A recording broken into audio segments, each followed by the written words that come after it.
Today on the LIVEcast, we ask, should we distance from social?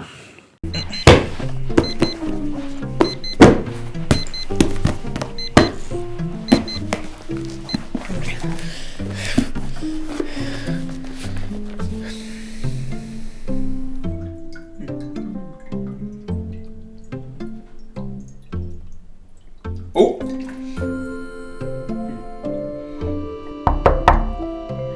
You nearly done? It's been 20 minutes. I'll just be a sec. Paul, have you got the Birbalsingh clip lined up? Yeah, sure, I'll have it ready in a minute. Cheers.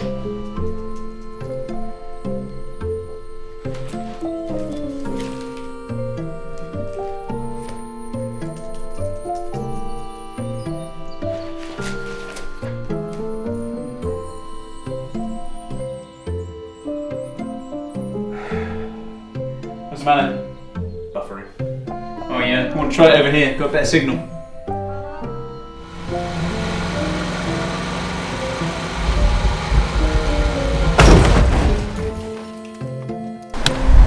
Mate, were you on your Bible?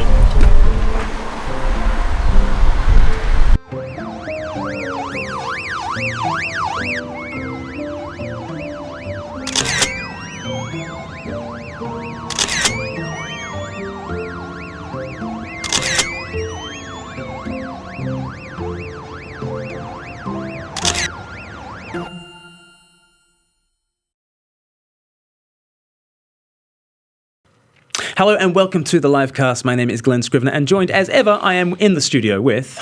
Paul Feasy. Hey. Here I am. Yes, Yeah. still here. Good to be here as always. Very good, and we always start off with feedback. Well, always. In the last 3 weeks we have, anyway. And I'm just so thrilled this week to be able to say that people are commenting on my sartorial elegance, and not just your jokey t-shirts. You know, About time. it's it's one thing to have a funny t-shirt. It's another to have, in the words of Christoph Keating, nice open woolen pullover, Glen. Very cozy feel. You've gone for another kind of woolen knit today? Well, actually, Christoph, it's you can kind of live off compliments for a month. Mark Twain said, "I can live off a good compliment for a month." And even this morning, I was thinking, what should I wear for a recording of the LivEcast? And it has to be a cardigan. It's going to be the cardi. When did you start wearing cardigans? Like last week when Christoph noticed. I was going to say that it's not something I feel like I pull off at this stage, at least. Or pull over, yeah. You just See what you've done there.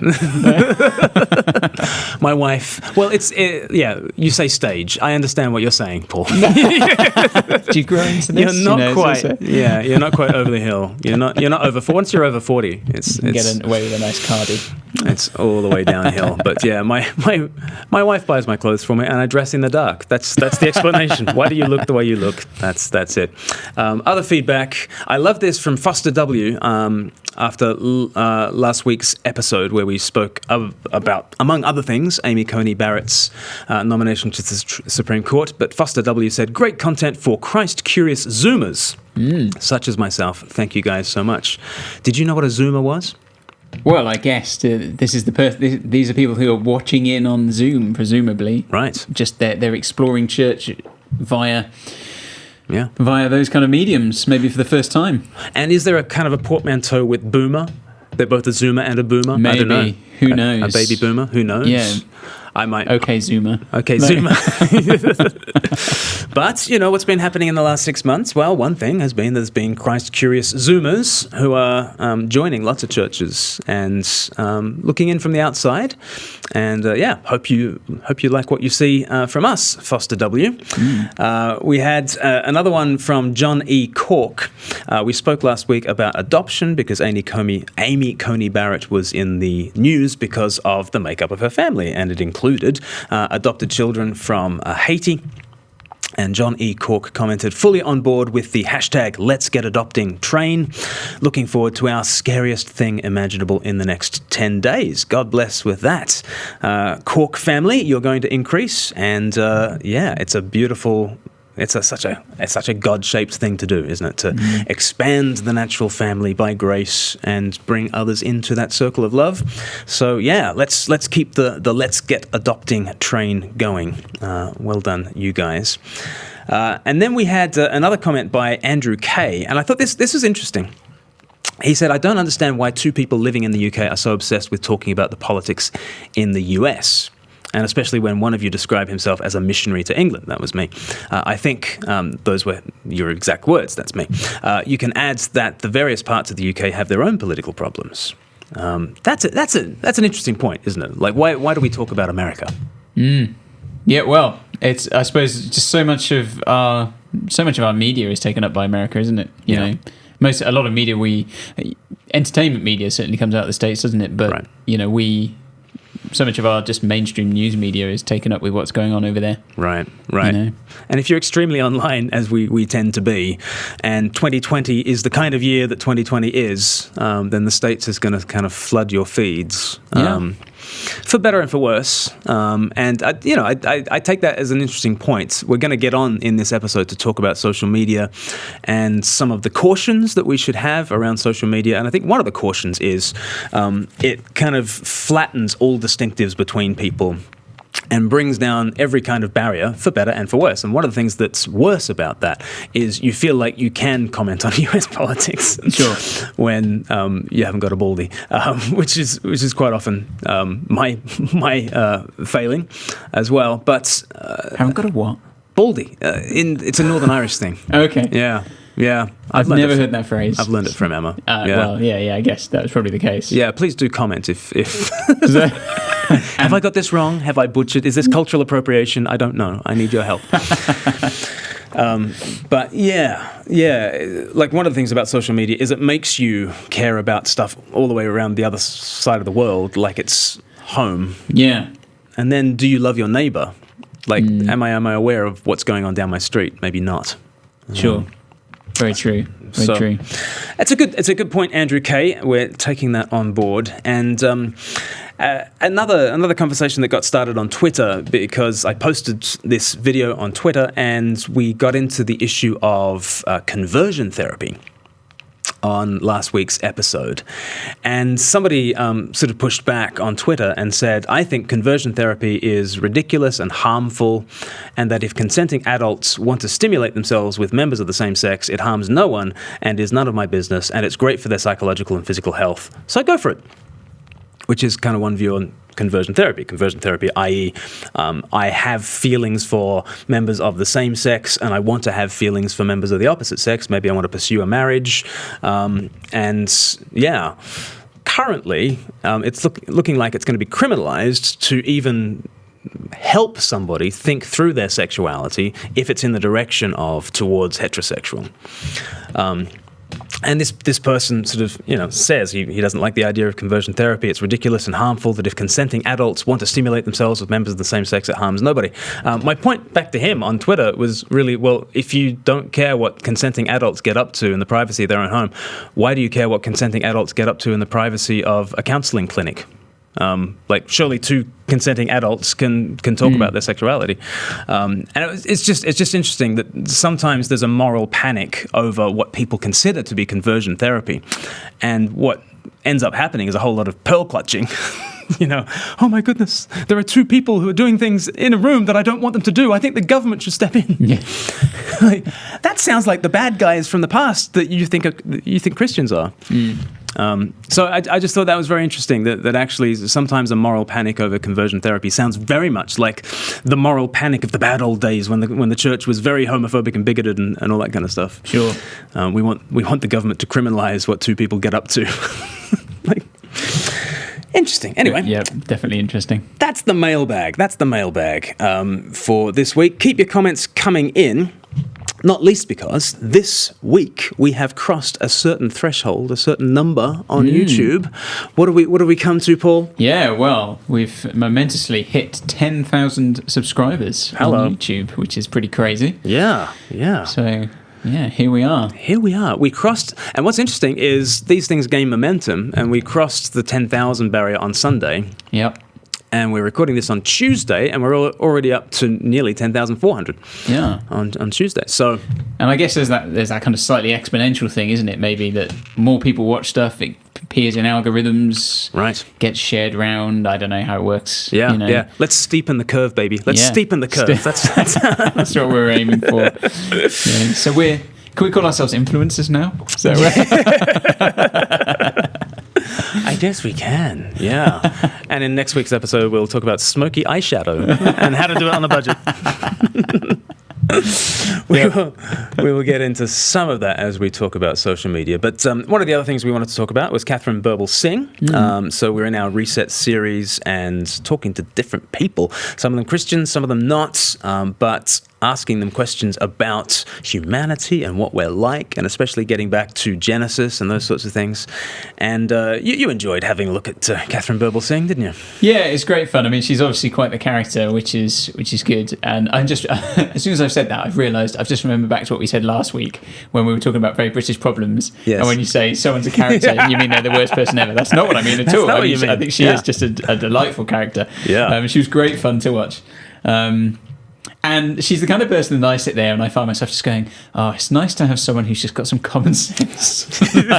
Now you're in cardigan territory. Yeah. Bring on the cardigan. He's ready.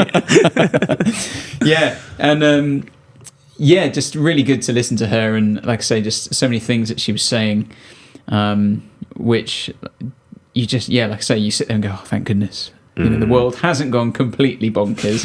She seems to think everyone else has gone bonkers, which is good to know. It's not just me. And she touched on a number of things. Whilst talking about education, she touched on a number of things which, kind of were a bit deeper than just like how we're doing a bit of teaching. Right. And I think we're going to see a little bit of that in the clip we've got lined up. Yeah, I asked her a question about, what are human persons really like? And I feed her a quote, and she nails the person who gave the quote in the first instance, and then she really goes to town on overturning that view of what people are really like. Let's have a look. I've arranged a little pop quiz for you, Katharine.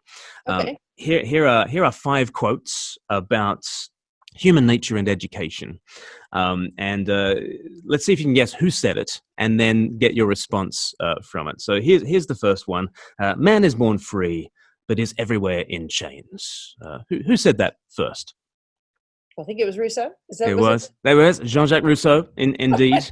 And that sort of doctrine of the human person, that we are kind of free spirits, and therefore it's the systems that need to be dismantled to release the true spirit of the human individual. How do you respond to that?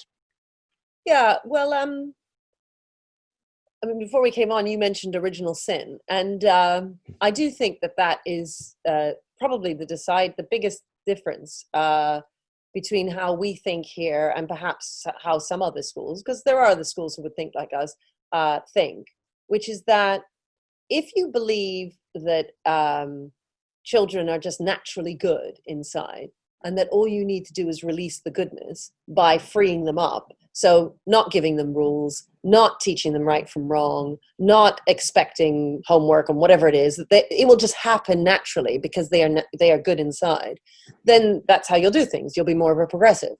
If, on the other hand, you believe in original sin, meaning that man is flawed and that we need to teach man, a child, the difference between right and wrong, otherwise they just won't know it, and that we need to do more than just teach it to them. We need to give them a structure around them to support them in doing the right thing so that eventually it becomes a habit and it just becomes part of who they are. And that without that structure around them, pushing them on, that they won't become a good person, that they will become bad people, because the original sin will just take over and the flawed nature of man will not be contained, as it were, and will not be developed and shaped so that the child can be a good human being.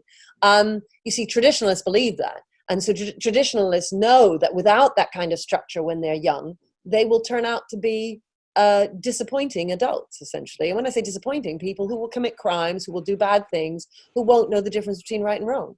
Yeah, so in that clip, she's kind of talking about, the person who came up with this quote was Rousseau, and I guess this is something that has come into society, hasn't it, and holds quite a bit of sway among some people, this idea that we're born kind of pure and naturally good, and then over time other things get in and cause problems and stuff, and you've just got to find the good inside and release it and cultivate it and stuff. And interestingly, I mean, her thing is very much more in line with the kind of a traditional Christian view of the idea of kind of original sin, that if you don't step in, actually the nature of man will take over, and actually the nature of man is not the all good kind of lovely stuff. People often say that she's talking about kids, isn't she? But I think we've often said in like talks and sermons, you say, if you've ever had kids, you've never had to teach kids to be naughty. Right. Kids just naturally gravitate towards these things. Yeah. There is this kind of thing in us that leads us off the path. Yeah. And she kind of smiles when she says, and kids are going to be naughty, aren't they? They're going to be naughty. Mm-hmm. And I think, sometimes original sin is maligned as the sort of the doctrine that, like, God hates babies or something, or like... but it's not that we're born little Hitlers or anything like that, but it's the expectation that, left to our own devices, we're going to lie and we're going to cheat and we're going to steal. And, the Minnesota Crime Commission was this totally secular body that was set up in the early 20th century to talk about what human beings are like, because if you're going to work in criminology, you better figure out what people are like. And it just said we're all born as little savages. A child wants what it wants when it wants it. Its uncle's watch, breakfast, and it grabs at these things with an anger that would be murderous if only they had the strength. Yeah, absolutely. And this is just a totally secular body figuring out what people are like. But, people like Katharine Birbalsingh can't help noticing what people are actually like. And I think that's part of a movement that's going on at the moment. So Steven Pinker wrote a book about the blank slates, because going along with Jean-Jacques Rousseau's, doctrine of humanity is that we're kind of blank slates, and if we do good, then we rack up the goodness, and if we do bad, then we go into negative. But we're a blank slate. And he just brings a whole lot of psychological evidence to bear, and just say, well, we're totally not. We're just a bundle of different contradictions that we've inherited mainly from our parents, right? And then what do you call that? We inherit a whole bunch of contradictions from our parents. What do you call that? I call it original sin. And Katharine Birbalsingh, not a Christian, just happy to own that as a label, which I thought was very interesting. But do check out the whole of that clip, the whole of that episode. It went out on Friday night, and coming up this Friday night, we're going to have an interview with Tom Holland, who's just a fascinating guy, historian. Written just a tremendous book on the history of the West, but he says you can't tell the history of the West without telling the history of Christianity, the most revolutionary movement there's ever been. And we get into, in our conversation together, where he stands now. We first spoke back in November of last year, and he's continued on in his journey exploring Christian faith, and he says some really heartening things and some really challenging things to the church at the end of that interview. So you will not want to miss that out. Do please subscribe below and tap the bell so that you'll get all these Reset interviews coming into your feed. Yeah. But let's move on to the theme of this episode, really, which is, should we distance from socialing? Yeah. Why are we talking about this? Yeah, I mean, this has kind of come off the back of the documentary that's going around on Netflix at the moment. Netflix have made this documentary called The Social Dilemma, which is a bit of a play on The Social Network, which was the film about Facebook. And it's basically a documentary which largely is comprised of kind of interviews with kind of ex-employees of places like Facebook, but also Twitter, Pinterest, people who've been involved in kind of the social media tech industry. And they're basically raising a number of issues about problems with social media and the trouble it's causing, and saying, are there dangers here? Has it gone too far? Is it out of control? Can we stop it? Yeah. And all these kind of things. And it just seems to have been, it's one of those things that a number of people seem to have picked up on. We've had a couple of people message in and say, you're going to talk about this from different angles, as well. So, we both went and had a little watch, didn't we? Yeah. Sunday evening. Yeah. Did you enjoy it? Did you enjoy watching? I did enjoy it. Yeah. I actually started watching it earlier in the day.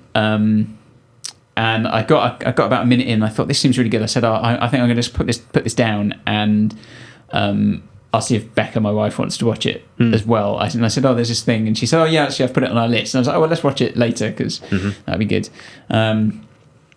Yeah, I mean, I think it's interesting. And it was a very interesting watch. And there's lots of things in there, I think, for me, as someone who uses social media quite a lot and is just aware of some of the criticisms of it, I don't think there was anything in there that was like new to me in the sense that I've never heard someone say, hey, this is a danger, like quite aware of it. I think though, perhaps if you're a casual user of social media, or you're not someone who spends a lot of time, I don't know, looking at the angry world of Twitter so much. Right. Bless you. Yeah. What's it like? Yeah. I think there might be stuff in there that you perhaps not thought about. And I mean, one of the things they talk about in there is that social media, what it does is it kind of it works on you to create small imperceptible changes over time. And if you can do that, sort of, if someone says, hey, give me $10 million and I can change 1% of people, that doesn't seem like a lot of people, but in terms of 2 billion people on Facebook, that's a good proportion. You can make a lot of money out of it. I think they said 2.7 billion. So are there 2.7 monthly users on Facebook, I think? Yeah, I'm not sure exactly what the numbers are, but I mean, it's ridiculously high. Yeah. I think perhaps we're not aware of the small imperceptible changes that have come into the way we interact with our devices and stuff because of social media. Right. And I think maybe shining a light on that is quite a good thing. Yeah. It kind of struck me as a morality tale, and woven into it's not just talking heads. It's not just talking heads, is it? There's a kind of they kind of have a little narrative. Element. There's a dramatic element, which could have been really on the nose, couldn't it? It could have been really hammy. Yeah. Kind of like I feared for it when I saw there are actors and they're actually playing roles. It felt a little bit like some really bad Christian dramas from the 1980s, kind of like.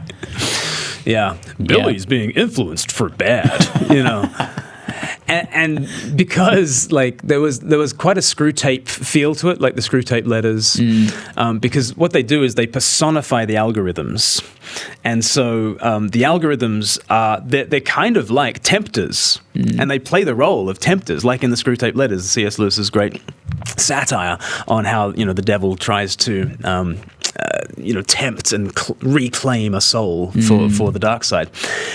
So for example, like the kid is trying to go for a week, isn't he, without his phone in order to get the screen fixed. Yes. And when he's not been on the phone for a few days, the kind of algorithms are standing around going, well, what's wrong? Why is he not here? Like, what's going on? It's like, let's try this. Let's try sending a notification about, his girlfriend, his ex-girlfriend's in a relationship. Let's send a notification about that. And that's what eventually makes him pick the phone up again when he sees it. Yes. And stuff. And the talking heads, when they're on, they make it very clear that, look, there's no personality behind the algorithms. There's no personal agent who is trying to enslave you. But then all the drama is about, the algorithms are personified as trying to, vampirically suck all the attention from you out of you that they possibly can, so that they can sell you and sell your data, the blood, to serve you more ads. And to the advertisers, and they repeat the thing that's often said about any kind of online platform that's free. If it's free, you're not the customer, you're the product. You're being sold. Who are you being sold to? You're being sold to the advertisers. Your data's being sold to the advertisers. And so, and the claim is that this is unprecedented. We've never been as good at collating data and at designing these algorithms that can deliver customers to advertisers as efficiently as we currently have. And that's true. The computing power that we have these days is just exponentially greater than it was even a couple of decades ago, sure. But it did strike me a little bit as the sort of the moral panic, henny penny kind of, but this time it's really different. This time. And they kept making the claim that we've got these little chimp brains that have been evolved to just deal with, 80 interactions in our tiny little tribe. And now we're being thrust onto the great ocean of, Instagram and followers and likes and dislikes and all that stuff. And our little chimp brains can't handle because we're being pitted against a great computer that's got such computing power, and poor little us. So we're kind of enslaved to this great technology. And as they sort of say that, that. They want to say, like, they want to personify the algorithms, right? But they kind of they diminish us. Like, we're now robots enslaved in the matrix. And, you know, the algorithms are our masters. And I think, you know, if you were to look at some stats on the way we use stuff, I mean, you can kind of see why people are perhaps, you know, saying there's something to be worried about. So apparently per day, the amount of time people spend online on their phone is 2 hours 34 minutes. But if you're between 18 and 24, that rises to 3 hours 14. 1 in 5 minutes online is spent on social media. People check their phone on average every 12 minutes.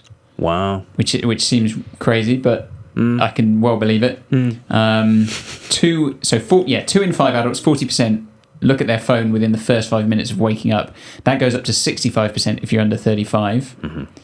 And so, you know, 70% of adults have social media accounts.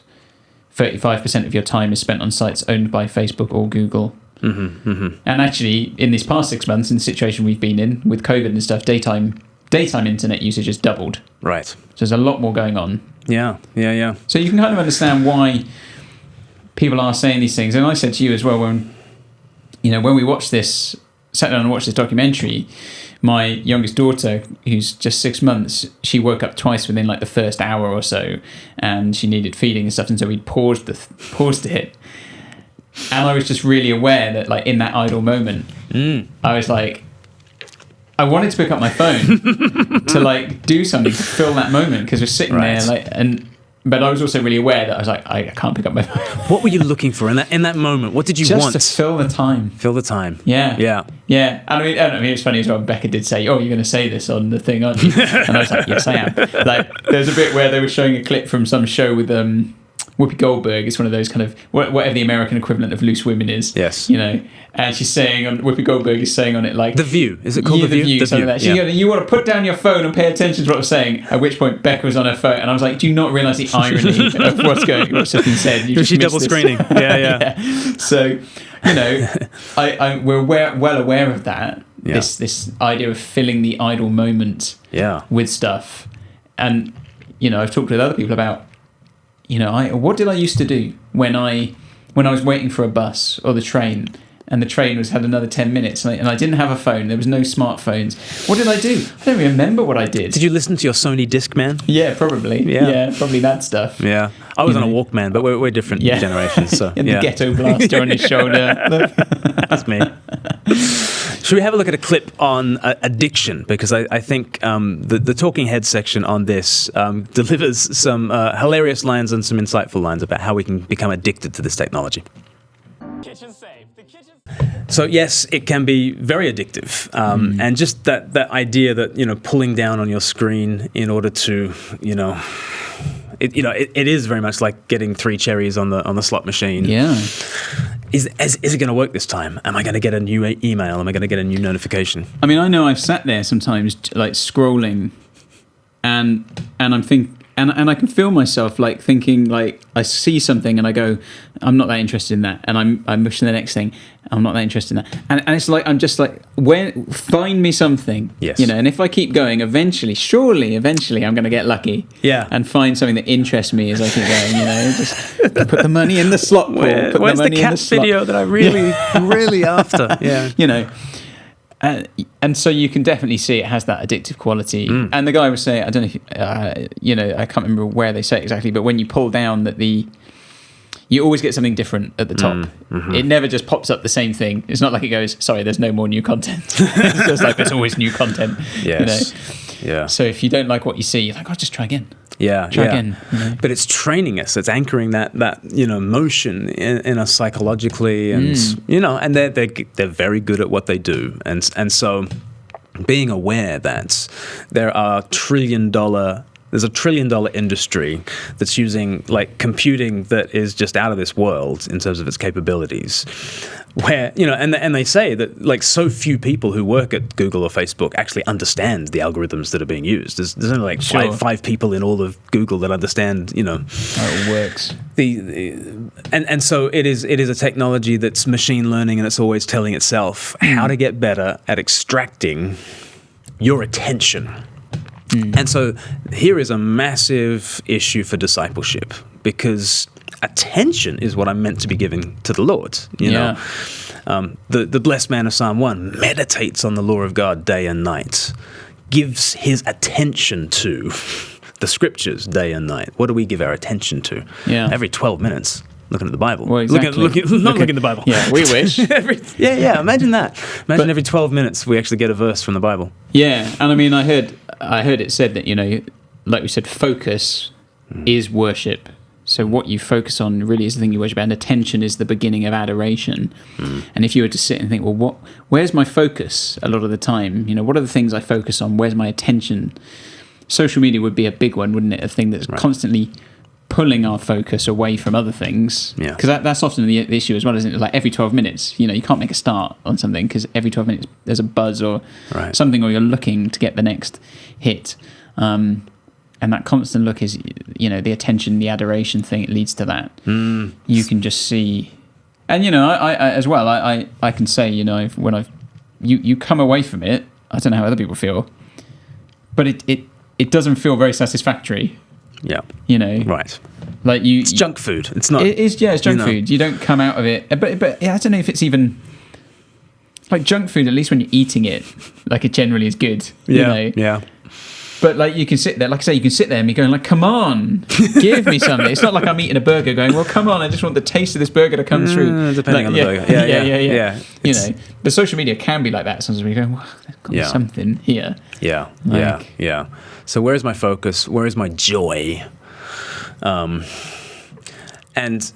for me, it's massively fear of missing out. Like I was at university before social media. I was at university in the 1900s, but still, the big problem was, there's a whole bunch of other young people, and we're in the prime of our lives. I could never get to sleep because the possibility that there was somebody else out there having fun at 2 a.m. Of course, there's going to be someone having fun at 2 a.m. Yeah, and at 3, maybe at 4, I can start to think about getting to sleep. What if you miss the big thing? Yeah, it's the fear of missing out, and I totally am like that. But then you get the other people who are the JOMOs, the joy of missing out. Oh, really? So equally, so you get those people who are almost proud. You know, okay. Those people wind me up, though. Right, I've never seen Star Wars, and I don't think I ever will. Those people, yeah. Or those people say, "No, I don't use social media at all," and I'm like, "Oh, you're so above us, aren't you?" Yeah, whatever. Like, writing a tweet angrily. Those people. Yeah. And the myth of multitasking as well. It teaches you that you think you can. I think I can scroll Twitter and scroll Facebook and and watch do an the TV email over there and watch the email and yell at the kids and all at once, and like multitasking is a total myth. And I think it does, like, obviously it steals your time. And I think that is a big issue.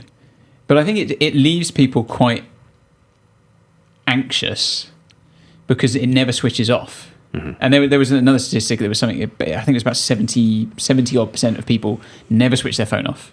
Right. You know, and of course, most people then are not just getting social media like as we think of it, social media, but they're also getting pinging through all the time. Like you've been sent an email, breaking news. Yeah, this has happened. You know, rediscover this day on your photos or whatever. Like, yes. And it means all the time you're being stimulated and having stuff thrown at you. And I just don't think that's particularly healthy. That's not healthy. Right. Yeah.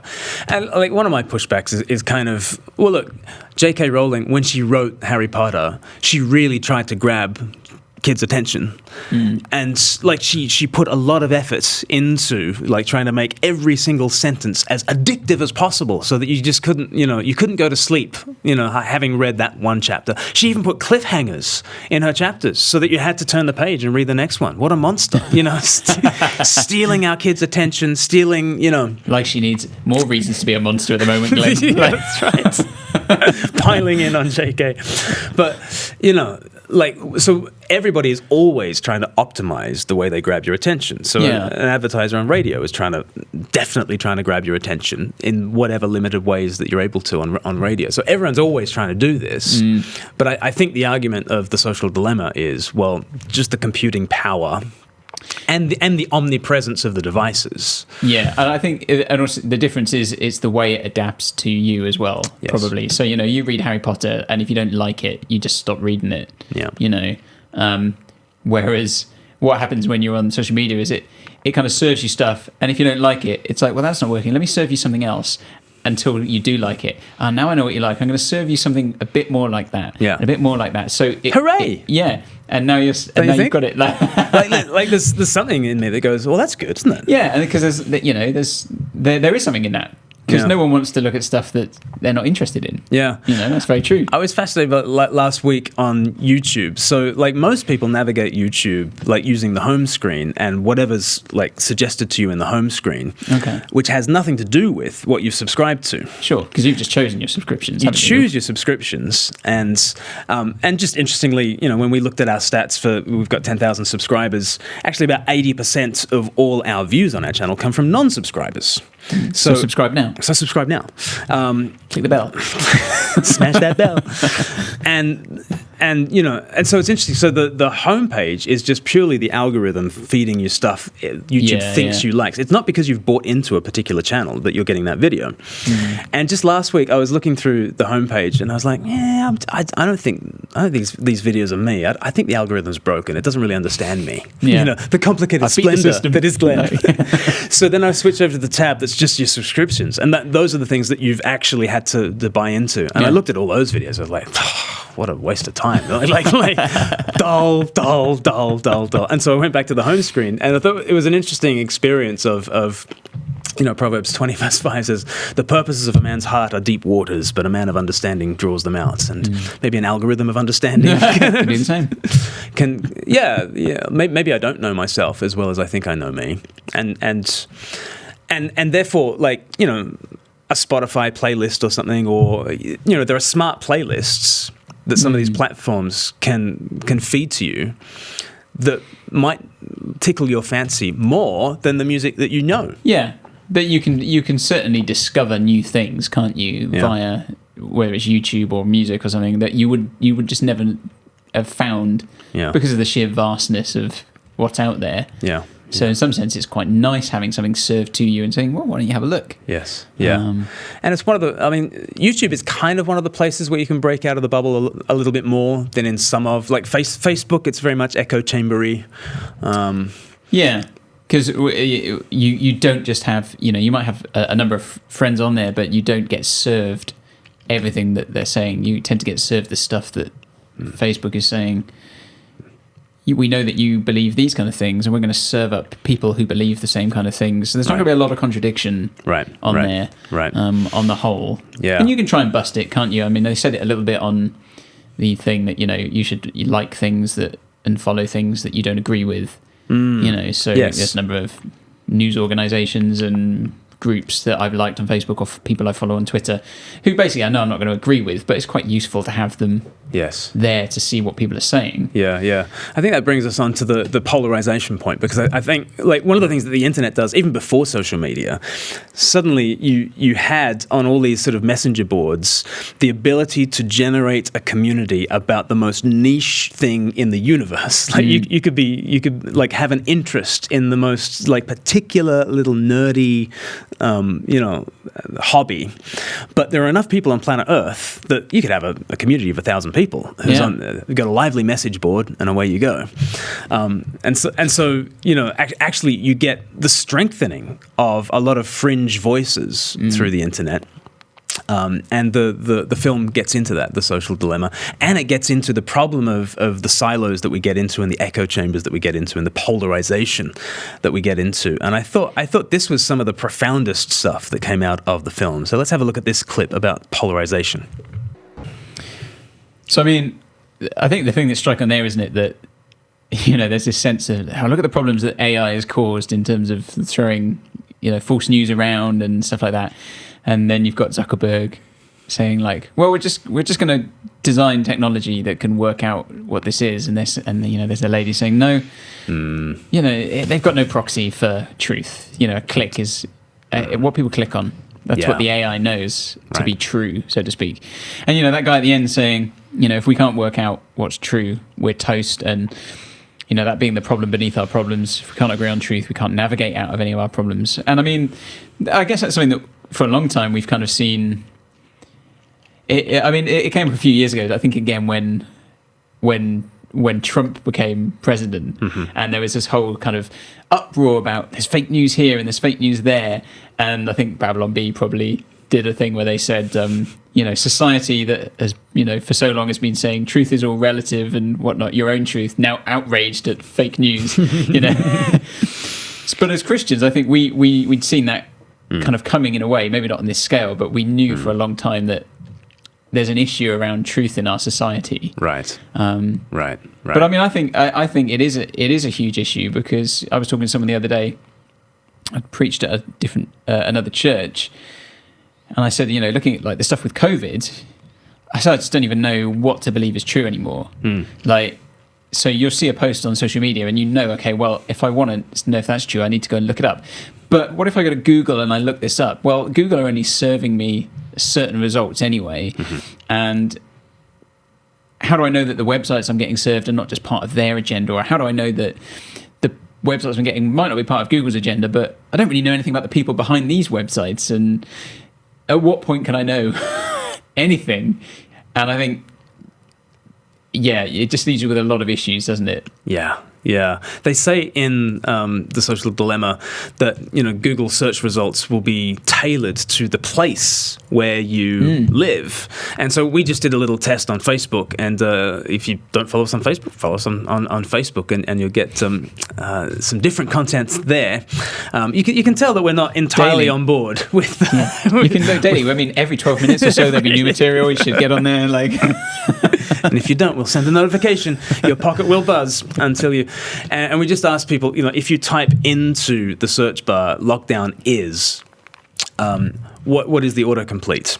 And it's true that the autocomplete is different in different kind of countries. And it seems like if it's in the UK, then it says lockdown is over, lockdown is making me depressed, lockdown is pointless, lockdown is coming back, lockdown is killing me.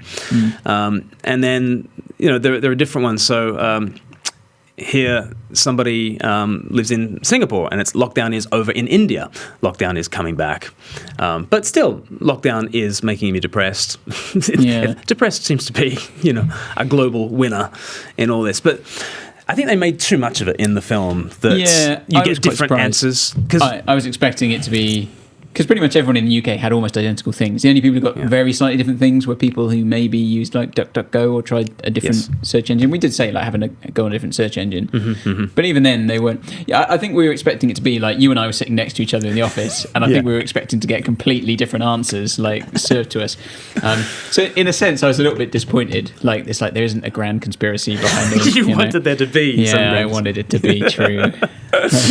Yeah, I did think they overplayed their hand at points in the film, but it's certainly true that there is a polarization that is supercharged by social media.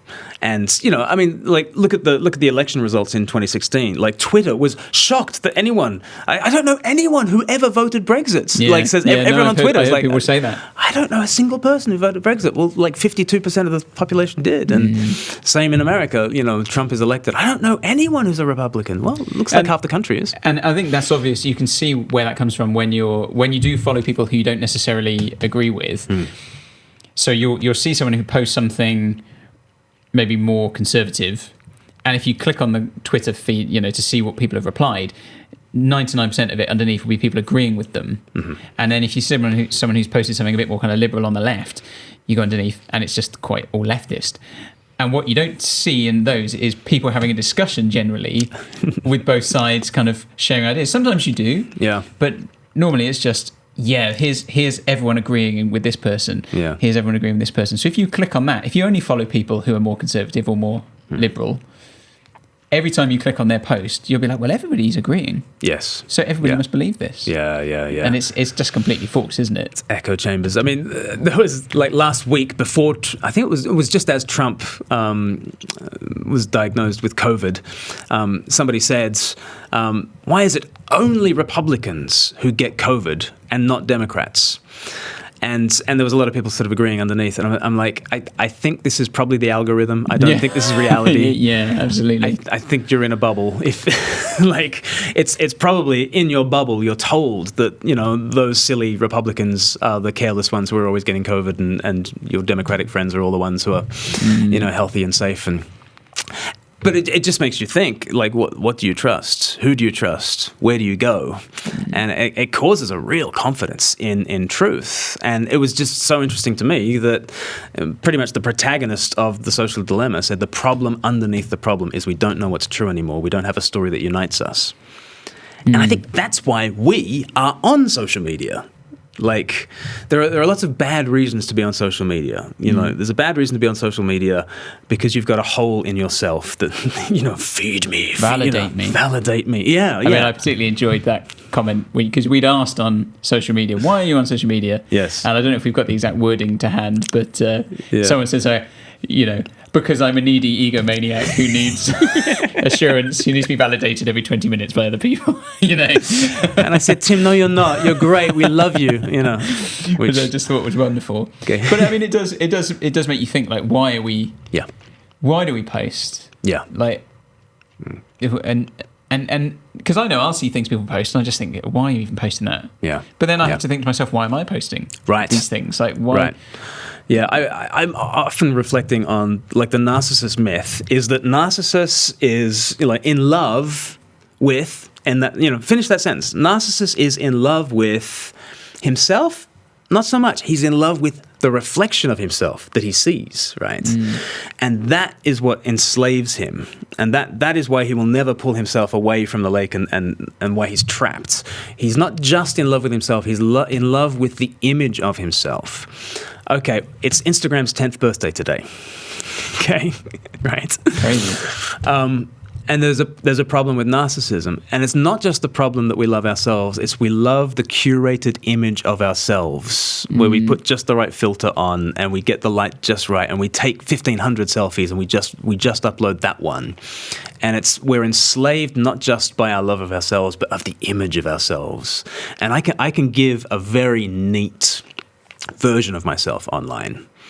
And it's interesting to me. Like podcasts are so different. Like I stopped idolizing certain people on podcasts because in long form you get to hear their heart a bit more. And and there were people I thought who were just really funny, and I just thought, actually, you're just very shallow. Right. Okay. Yeah. Because after an hour and a half of them talking, you actually hear their heart. If they're just saying funny things on Twitter, then pithy one-liners. You can curate that image. Yeah. But this is what we're doing. Well, this is part of what we're doing online, where we're projecting an image out there. We came up with 10 reasons to be online, and one of them was to learn the news, and like a lot of people, their first news source is Twitter or Facebook. And I think that used to be me. I think I used to kind of the way I'd understand the news is I'd look at all the jokes and I wouldn't get the jokes, and I'd try and reverse engineer what the news story was that people were making on Twitter. That's how I got the news. Some people are online to learn. Some people are online to get work. Part of your work is to I'm hopefully people see my guitar stuff and then they come and get lessons. So drum up some business. Yeah, you do get your business on there, and I know lots of other people who do that as well. Some people want to build a platform, which is like I was asked by a publisher just last week. Okay, we're going to pitch your book idea at the next meeting, and we love your book idea, but can you just tell us your social media numbers? And like my first reaction was like, no, look, if it's a good idea, do it. If it's not a good idea, don't do it. Doesn't matter what my follower count is, right? So I didn't give my follower count. But he asked about sort of video numbers, and so I just said, look, Speak Life's video numbers are this. Our podcast downloads at that, if that's helpful, But for so many people, they're illustrators or they're authors, they're writers, and it's important to build a platform for them. And that's become part of the industry. And so, the book... Yeah, so you ignore it at your peril, in a sense, for some people. Yes. You in a sense, it ties in with the work thing. You just wouldn't work. Yeah. Like if I went to another publisher, one that I haven't worked with now, one of their first questions would be, like, how many followers do you have on Twitter? Like that... And I'm not getting published. But it's just like, and so how many blue ticks on Twitter are there because they're building a platform? Yeah. And for better and for worse. Fourthly, people are online to project an image. We've already said that in terms of the Instagram kind of stuff. Some are online to share their heart, and they want to be known. And sometimes you get a sense on Twitter, don't you, that some people are oversharing. Yeah. When you say they want to be known, you don't mean in the sense of I want to be famous necessarily, but no. I want people to see the real me. See me. Yeah. See. Yeah. Somewhat to project a mask, and some do want to, like, this is me and all my mess. Yeah. And sometimes there can be inappropriate ways. It's great when people are honest and don't just plaster on a mask. But there can be problems with oversharing too. Why are we online? To distract ourselves, to compare ourselves, to feel connected, to be seen, to be heard. And I think, why am I online? I'm online to answer the question that the social dilemma guy asks. What is the problem underneath the problem? We don't know what truth is. We don't have a story that unites us. I think we've got a story to tell. And so whenever I'm asked, why do you write? I always say I write for the same reason a dog barks, because it's in the dog and it just comes out. Why do I write? Why did I blog? Why do I write books? Why am I on Twitter? Why do I make videos? Because there's something in me that I want to get out, rather than there's something out there that I want to suck in. And in some senses, I see that as a difference between a kind of a Genesis 11, Genesis 12 view of the world. Genesis 11 is Tower of Babel.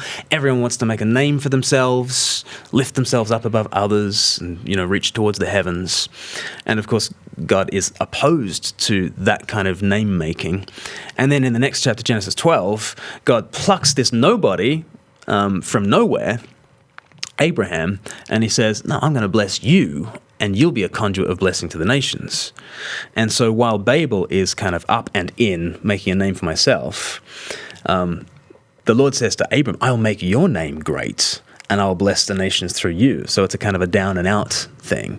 And if we can maybe cling on to that on social media, if you've got something to say in order to bless others, then wonderful. We've got this incredible technology that supercharges that good desire. It can supercharge bad things. Yeah. It can also supercharge good things. That's why I'm online. Sure. Hopefully. But let's be aware, that's the spiritual desire that I have. There's also the flesh, and the flesh is always trying to lift itself up and make a name for itself. Yeah, of course. And I am both. Even with good motivations, we know, don't we, that it's nice when you, look, I've got so many likes on this, I put this and people thought that was great. And there is an element of validation, isn't there? Yes. And I mean, but it switches very quickly, doesn't it, though? Because you can get quite a lot of validation from people, but it only takes one or two negative comments to stick with you. Annoying preamble banter. Someone said that on a episode about 2 years ago, and we've been idiots who know nothing of Christ. I think that was that was one Christmas. That was at Christmas, wasn't it? That was at Christmas. Yeah. God bless us, everyone. So some of these negative comments can actually have an impact. I've not taken it to heart. No, of course not. That's right. Give me the good stuff. But actually, I mean, seriously though, like the worst time, the time I've experienced it worst was actually on some of my guitar stuff, was when, because it was just an effort to make videos at one stage, I would just I asked people for music, guitar bands, and say, I'll listen to it. It's a reaction video. Yeah. And I listened to one band and I really liked one of their songs, and then I listened to another one and I was like, wasn't really for me, and I said, when I was a teenager, I would have quite liked this kind of thing here, but now for me it doesn't really, I would just be bored as a person playing this now. Old man, cardigan country. Yeah, man, I had to take the video down because it was that bad. I had to, because it was literally just abuse, by multiple people. And I think also it was that kind of classic, someone's clearly gone and said hey everybody, because someone said we're sharing this on our group Yes. We're sharing this on our group, we're all, everyone thinks you're whatever.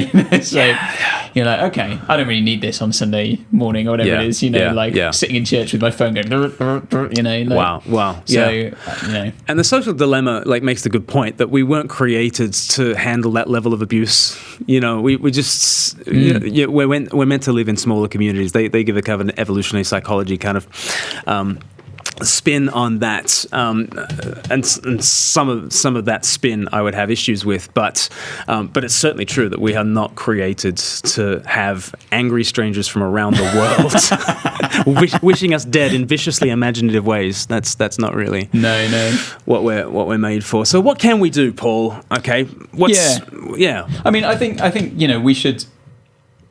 I don't think necessarily. So their thing on the thing was basically you should just delete if you can. Get rid of it. And for some people, maybe that's the right thing. I don't think it is such a terrible negative that we have to get rid of it. But I understand that for some of us, we'll find it too much of a distraction, or we're worried about the focus and attention it's taking. Or, we might be thinking, why am I posting things? And maybe we're questioning our own motives behind that, rather than just simple time wasting.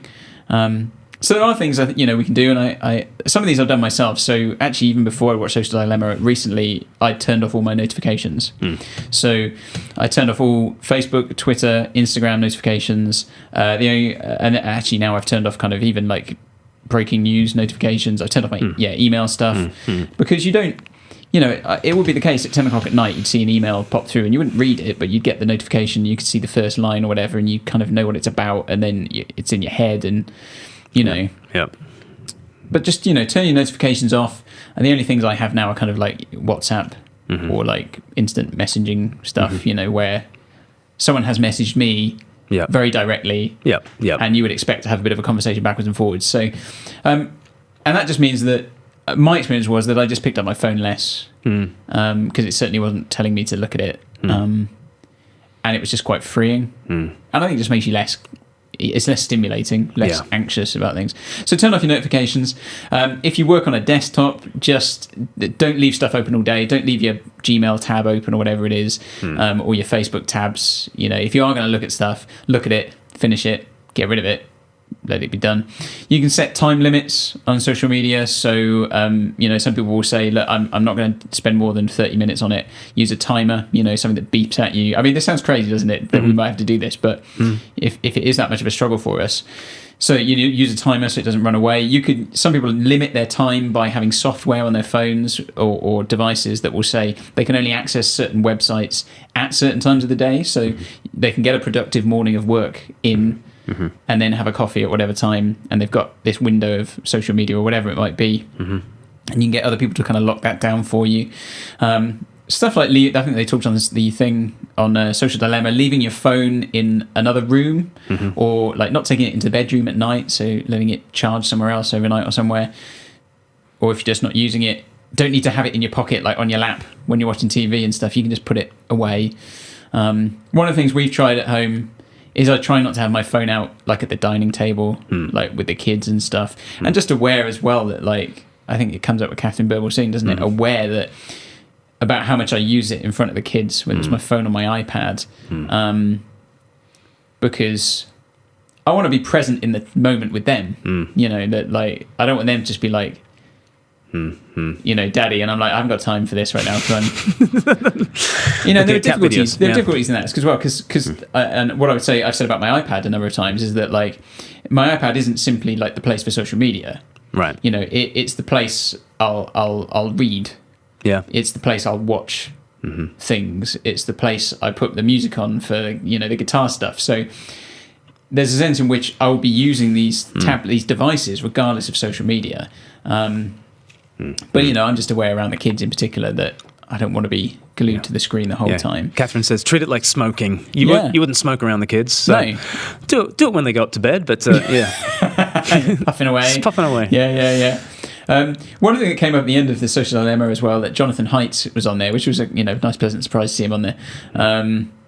He'd said, ask your children how long do they think it's acceptable to spend on the screen each day, and he said often they'll say far lower than their actual time. Because everyone underestimates the amount of time they spend. You know, they'll say, they reckon, you know, they say, I reckon I'm on it for like an hour or something, when the reality is, good. Yeah, you go an hour, great, because the reality is it's normally like 3 hours or something. Yeah. So you that way as well, you're avoiding a conflict with your kids, hopefully, or at least kind of meeting them somewhere. Some people just delete the apps on their phones. Say, I don't need social media on my phone. I think you said you deleted Twitter off your phone. I deleted Twitter. Like that. Yeah, absolutely. So if you want to use it, you've got to go on the desktop. Yeah. And those things are all quite negative, aren't they? Like, take away stuff. Do not taste, do not touch. But actually, some of the other things people were saying was, well, you know, the positive things are just make more real life plans. So do ring up a friend and say, why don't we meet up? Right. You know, or have a phone call and see how stuff's going, or add new things into your life. So I'm going to take up something. I could read this book, you know. I could go and start this class. I could do this, or have a new hobby or stuff, you know. Yeah. This is now Kindle time, not Facebook time. And absolutely, lots of stuff like that people have said. You know, and I saw someone saying apps are available. Yeah. Yeah. I saw someone who said, you know, that since they'd done, you know, reduced their social media, they said, I've read more books in the past 3 months than I have in the past 3 years. Yeah. Just glued to a book the whole time. Terrible. Couldn't stop turning the pages. You just have to put little pictures of people in the margin, just as avatars. Yeah. It helps you get through. I kept swiping down the page, but it wouldn't turn. So there are lots of practical things you can do. So I think, you know, if you're someone who's worried about your consumption of it, I don't think you need to necessarily get rid of it entirely, because there can be positives. Yeah. But be very aware. Just be very aware. They are trying to vampirically suck your attention away, and it will take a lot of self-control in order to use it as a tool rather than to be used by it, I think. Yeah, I mean, I think the thing I've noticed when I've stopped, you know, when I've sat there with a book, is the silence. Like, so I mean, even if you're sitting there with your phone, like, of course. In terms of audio, there's no difference between sitting there with a book or a phone, you know, most of the time. Although your phone may throw videos at you, I suppose. But almost just felt like everything just seemed more calm. Yes. When I was sitting reading a book, rather than having more information. Because as well, when you're going through a thing, I suppose you don't know, as you're going through Twitter, you get someone who says, like, life is beautiful, you know, you know, love each other, and then the next person says, like, kill all puppies, you're the worst human being. Right. You know, this stuff. And there's just a lot of kind of, even on Facebook, people, you know, like some people, you know, we all know people on Facebook who are just serially moaning about life and stuff, and or just antagonizing things, and and you realise that in a sense, you know, there's all this kind of stuff which just kind of gets you're switching your attention constantly, whereas actually sitting and focusing on something, it just felt like there was space and time and quiet. And I was like, what's going on here? Like, absolutely. It's quite nice, this. Absolutely. Yeah. And you might be able to do something like read your Bible or something like that. So Crazy talk. But do subscribe and click the bell below. Not because you're a slave, but because you want to. Do it. And in a very appropriate way, you can subscribe to all our social media feeds. We're everywhere. Check it once a day, you know. Check it. Just check in every now and again. And if you want to support some of the work that we do here at Speak Life, we do depend on the generosity of people like you. So you can go to speaklife.org.uk/give, and there are plenty of ways of giving there. Stay tuned for our in-depth interview with Tom Holland coming out on Friday, and then we'll discuss that again next week on the LIVEcast. But until then, so long, and see you later. Take care.